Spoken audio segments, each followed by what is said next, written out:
Hey there, if you're a youth filmmaker, someone who's just getting into the filmmaking career, or maybe you have a few years of experience, then this video is for you. I'll be talking about a few, in my opinion, important topics that have been on my mind lately, and that I wished someone had told me when I was early in my career. These are not traditional how-to videos or tutorials, but rather perspectives and opinions that I have, developed over the years. So feel free to take whatever resonates with you and implement it in your own filmmaking journey.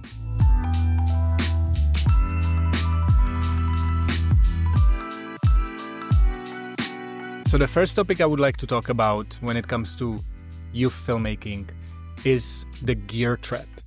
Over the years, I've been noticing how gear is becoming more and more prominent, especially on YouTube. Most filmmakers and videographers talk about gear. Every second video is about equipment, and every second video has a title, "You need to have this or that. Without that, you won't be able to." And I just feel like these messages and these titles are not correct, and they are very confusing, especially for young filmmakers. Now, let me tell you why. So reason number one is because if you're taking advice from someone who's more experienced and all they do is promoting equipment, you will start believing that without that equipment, you're not able to create. And that is a limiting belief, because I think that no matter the gear you have your own creativity. And even with the phone in today's age, you can create a short film. So it is easy, if you have a lot of recommendations like these, to fall into that gear trap where you just believe, without that, I cannot do this. And I was there myself a few years ago. Reason number two is that I almost feel like the filmmaking industry, and especially the YouTube filmmaking education, is becoming a fast fashion. It's like a fast fashion industry where everyone is promoting something else. There's new brands coming into the market, lower quality brands, and also products just being released as on a conveyor belt. So every few months you have a new product, a new microphone, a new GoPro, a new that, and then it is being pushed at you through content creators and through YouTubers that basically kind of tell you, look, you need to have that, otherwise, as I said before, you cannot do this. I think this is not correct. I think this is not correct because of the overconsumption levels that we have, in most Western countries. I think it's not correct because a lot of these technological firms are, manufacturing batteries, for example. And batteries, obviously, the lithium inside the batteries is sourced from, different locations around the world, but some of those might be mines in Congo, where to this day we have a child labor.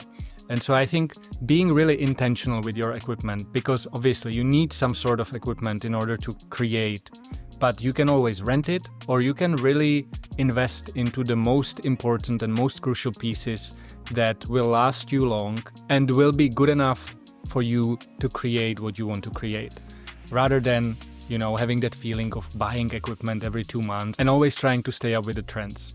In my opinion, it's not healthy for your mental health, it's not healthy for the planet, and it's not healthy for your wallet either, because you could also spend those money in personal projects, in traveling, in experiencing life, in finding stories. And so I think this is very important. Now, the topic number two I want to talk about is experiencing life. And this is something I've already touched on in video 2 weeks ago. But basically, if you are a youth filmmaker, especially in the age between 18, to 24, 25, you've already grown up as a digital native. And for that reason, you're very comfortable in the digital world, and that's great because you can really leverage it, for your success, whether that's personal branding, social media, and that can then project into your financials. But I think filmmaking is such a visceral experience, and if you really want to become a good filmmaker and good storyteller, you also need to experience life, the real life, the offline life. And so I would encourage all the young filmmakers to be mindful of this and invest time and effort into going out there without technology or with your camera, but really immersing yourself in the real life, in real experiences. Ideally, combined with travel. That's something I really enjoy, because I feel like travel really opens you up to new horizons, new cultures. It helps you remove your limiting beliefs, become less judgmental. And it's just an overall a really good experience for, anyone who's interested in storytelling and filmmaking. Because then the stories that we tell, we can draw inspiration from the real life experiences. And that is very difficult to do, I think, if your experiences are mostly anchored in the digital world. So that's the advice number 2, go out there and experience stuff. And topic number 3 I want to talk about, and it I think ties a little bit to the topic number 2, the experience of life, is about finding out what is your language, whether that's visual language or, directing language or editing language. And the best way to do it is through experimentation and through testing. And for me personally, it's also really about connecting to who I am and what are my values. How do I see the world? How do I want to portray the films and the stories that I make? But what happens often in today's digital world is that for every project that we jump on, we try to find inspiration online.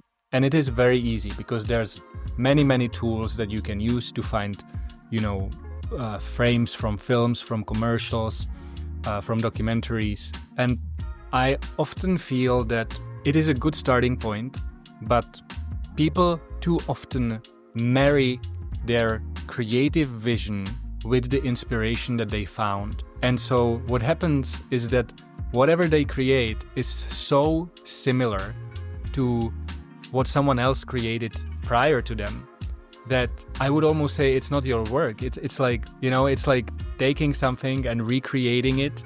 Of course, you need to have certain skills to be able to do it, but you are just copy-pasting someone else's work. And so I think if you start doing that, you might become a really good, at technical aspects of filmmaking, cinematography, and so on, where you will be able to look at an image and recreate exactly the same thing. But I think you will be missing your own language, your own way of expression that is becoming more and more rare. And the reason for that is exactly what I just mentioned.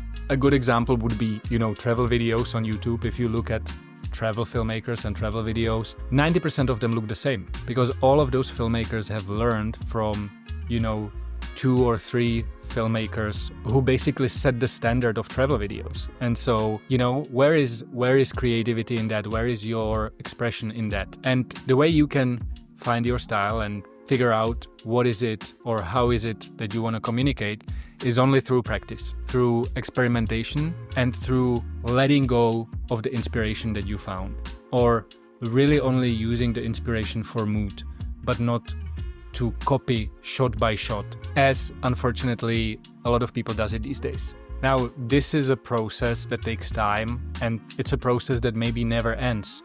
If you are in the filmmaking industry or in cinematography, in directing, because it's something that really brings you joy and fulfills you, then you will be on this journey for the rest of your life, probably. And so your style will develop, but it is good to start developing it early in your career. And so just to give you a quick recap, what I believe is important for youth filmmakers today is don't fall into the gear trap.